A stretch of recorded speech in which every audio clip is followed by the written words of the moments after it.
खरमास क्यों लगता है? इस एक माह को माना जाता है अशुभ, जाने क्यों। 16 दिसंबर 2023 को धनु संक्रांति से खरमास शुरू हो रहे हैं, जिसका समापन मकर संक्रांति पर 15 जनवरी 2024 को होगा। खरमास की अवधि 1 महीने की होती है। शास्त्रों के अनुसार यह बेहद अशुभ महीना माना जाता है, इसलिए इस दौरान सभी मांगलिक कार्य बंद हो जाते हैं। खरमास क्यों लगते हैं और इसे अशुभ क्यों माना जाता है, आइए जानते हैं इसके पीछे की रहस्य। खरमास क्यों लगता है? जब सूर्य गुरु की राशि में होते हैं तो उस काल को गुरुवादित्य कहा जाता है, जो शुभ कर्मों के लिए वर्जित है।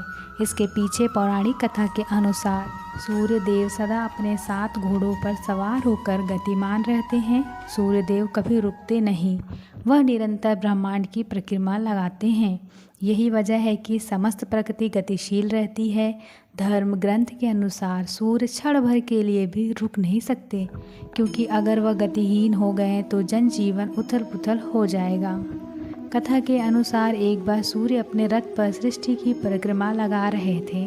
तब हेमंत ऋतु ने उनके घोड़े थक गए। पानी की तलाश में वह एक तालाब किनारे रुक गए, लेकिन सूर्य देव का गतिमान रहना जरूरी था, नहीं तो संसार में संकट आ जाता। ऐसे में उन्होंने तालाब किनारे खड़े 2 खर यानी कि गधों को अपने रथ में जोड़ लिया और दोबारा परिक्रमा के लिए चल दिए। जब रथ में गधों को जोड़ा गया तो रथ की गति काफ़ी धीमी हो गई, लेकिन जैसे तैसे करके 1 मास का चक्र पूरा हुआ और इस दौरान सूर्य देवता के घोड़ों ने आराम से विश्राम कर लिया। कहा जाता है कि यह 1 महीना पूरा होने के बाद सूर्य देव ने दोबारा अपने घोड़ों को रथ में लगा लिया और यही परिक्रमा पूरे साल भर चलता रहा और इसी समय को खरवास कहा जाता है। अब जानते हैं कि खरवास अशुभ क्यों माना जाता है, इसमें मांगलिक कार्य क्यों नहीं होते हैं। तो ज्योतिषी शास्त्र के अनुसार मांगलिक कार्य जैसे शादी, विवाह, मुंडन और गृह प्रवेश आदि काम बृहस्पति की शुभ स्थिति पर विचार किया जाता है।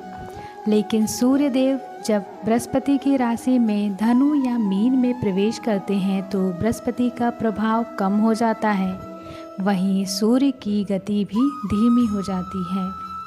यही वजह है कि खरमास में शुभ कार्य पर रोक लग जाती है, क्योंकि इसके परिणाम शुभ नहीं होते हैं।